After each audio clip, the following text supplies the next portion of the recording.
بسم اللہ الرحمن الرحیم۔ السلام علیکم ورحمۃ اللہ۔ ہمارے ایمان کا تقاضا ہے کہ ہماری جان پر سب سے پہلا حق اللہ اور اس کے رسول کا ہے، مگر محض یہ عقیدے تک ہی نہیں بات رہنی چاہیے، بلکہ اللہ اور اس کا رسول اس عقیدے کو، اس جذبے کو ہمارے عمل میں دیکھنا چاہتے ہیں۔ دوسری اہم بات یہ ہے کہ یہ صرف عقیدہ نہیں ہے، یا پھر یہ صرف افضلیت اور غیر افضل تک محدود نہیں ہے، بلکہ اس بات کا دار و مدار ایمان و کفر پر ہے۔ مگر افسوس کے ساتھ امت محمدیہ کی اکثریت اس کی سنگینی سے ناآشنا ہے۔ اسی مضمون پر قرآن پاک کی سورۃ التوبہ کی آیت میں تفصیل سے وضاحت آئی ہے، اور سیلف اکاؤنٹیبلٹی کے اعتبار سے یہ قرآن کی سنگین ترین، سخت ترین آیات میں سے ایک آیت ہے کہ جس کے بارے میں اللہ نے بتایا ہے کہ ایمان کا جذبہ کس لیول پر ہوگا تو قبول کیا جائے گا، اور اللہ اور اس کے رسول اور اس کے راہ میں جہاد کرنے کی کیا اہمیت ہوگی تو قبول کیا جائے گا۔ سورۃ التوبہ کی آیت نمبر 24 میں ارشاد باری تعالیٰ ہوتا ہے، قُلْ إِنْ كَانَ آبَاؤُكُمْ وَأَبْنَاؤُكُمْ وَإِخْوَانُكُمْ وَأَزْوَاجُكُمْ وَعَشِيرَتُكُمْ وَأَمْوَالٌ اقْتَرَفْتُمُوهَا وَتِجَارَةٌ تَخْشَوْنَ كَسَادَهَا وَمَسَاكِنُ تَرْضَوْنَهَا أَحَبَّ إِلَيْكُم مِّنَ اللَّهِ وَرَسُولِهِ وَجِهَادٍ فِي سَبِيلِهِ فَتَرَبَّصُوا حَتَّى يَأْتِيَ اللَّهُ بِأَمْرِهِ واللہ لا یہدی القوم الفاسقین۔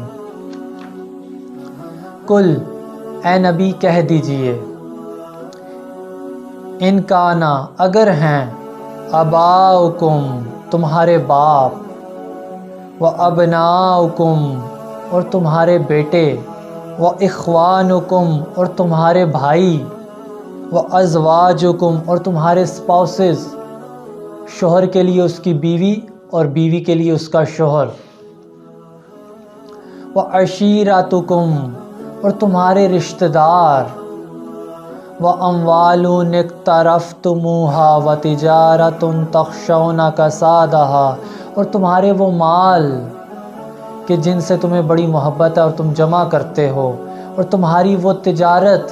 کہ جس کے بارے میں تمہیں ہمیشہ یہ خدشہ رہتا ہے کہ کہیں نقصان نہ ہو جائے، کہیں میری انویسٹمنٹ کریش نہ کر جائے، کہیں میں خسارے میں نہ چلا جاؤں۔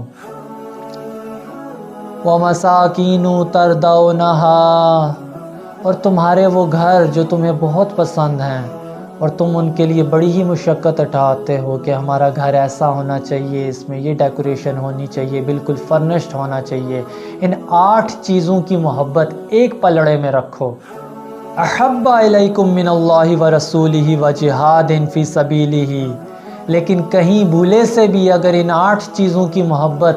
اللہ کی محبت سے اور اس کے رسول کی محبت سے اور اس کی راہ میں جہاد کرنے کی محبت سے بڑھ گئی تو فتربصوا، تو جاؤ پھر انتظار کرو، پھر تم ہمارے مخاطب ہی نہیں ہو، پھر تمہارا اور ہمارا کوئی تعلق ہی نہیں ہے، پھر تمہارا جو عقیدہ توحید ہے وہ بھی شرکیہ ہے، وہ بھی منافقانہ ہے، کیونکہ تمہاری ترجیحات میں تو اللہ اور اس کے رسول اور اس کے دین سے بڑھ کر کچھ اور چیزیں ہیں۔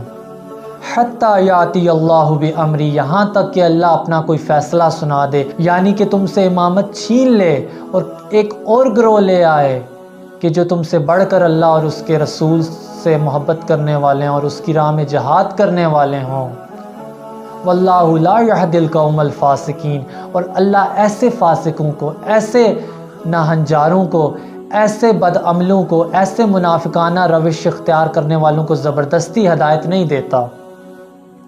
تو یہ آیت ہے، اہم ترین ہے اس اعتبار سے کہ اپنے آپ کو ٹٹولیے، اپنے باطن میں دیکھیے اور وہاں ایک ترازو نصب کیجئے جس کے ایک پلڑے میں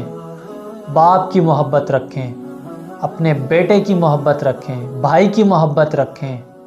اپنی زوجین ایک دوسرے کی محبت رکھیں، شوہر بیوی کی اور بیوی شوہر کی، اور رشتہ داروں کی محبت رکھیں۔ یہ 5 چیزیں رشتہ داروں کی ہو گئی۔ اس کے بعد اپنے مال کی محبت رکھو، پھر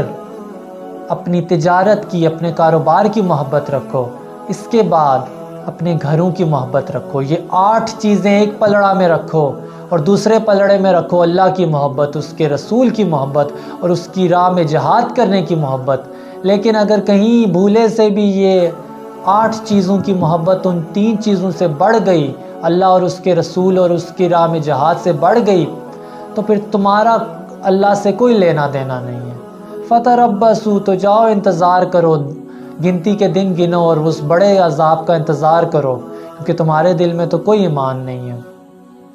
اس آیت میں جو سب سے اہم چیز بتائی گئی ہے وہ یہ ہے کہ سیلف اکاؤنٹیبلٹی کی جائے، اپنا احتساب کیا جائے، اپنے آپ سے پوچھا جائے. دوسروں پر نہ فتوے لگائے جائیں کہ دوسرے کے دل میں کتنا ایمان ہے یا وہ دین کے لیے کیا کر رہا ہے. سب سے پہلے اپنے آپ سے پوچھو کہ ہم اس وقت دین کے لیے کیا کر رہے ہیں. اور اس میں ان لوگوں کی چالاکیاں بھی پکڑی جاتی ہیں کہ جو لوگ کہتے ہیں کہ ہمیں تو اللہ سے بڑی محبت ہے، ہمیں تو رسول سے بڑی محبت ہے، ہم اپنا سر بھی کٹوا سکتے ہیں،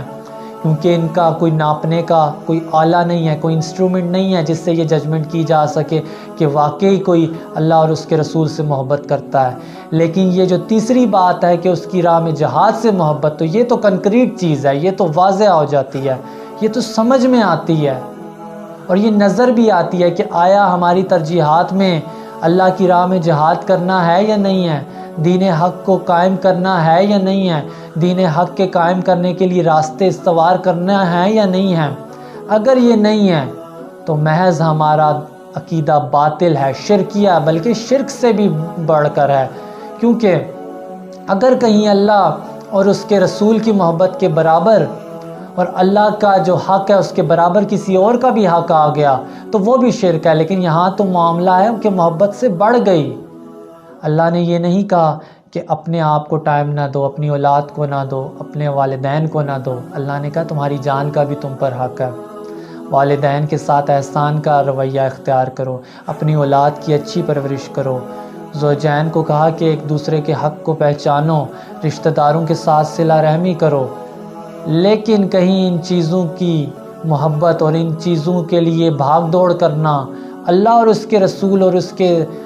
راہ میں جہاد کرنے سے بڑھ گئی تو پھر تمہارا اور اللہ کا کوئی آپس میں تعلق نہیں، پھر تمہاری منافقانہ روش ہے.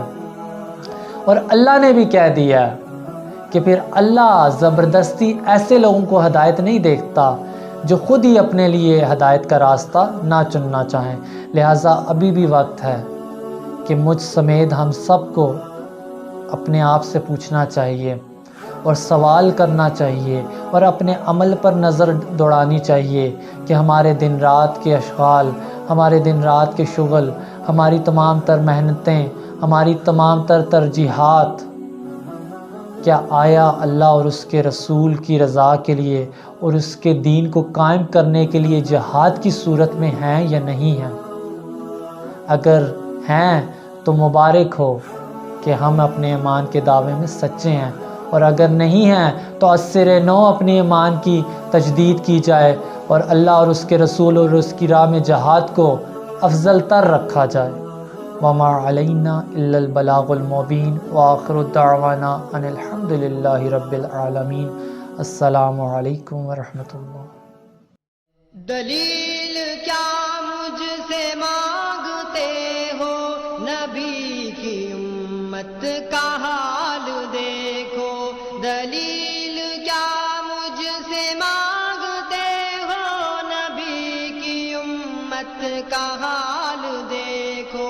قدم گھروں سے نکالنے کا، قدم گھروں سے نکالنے کا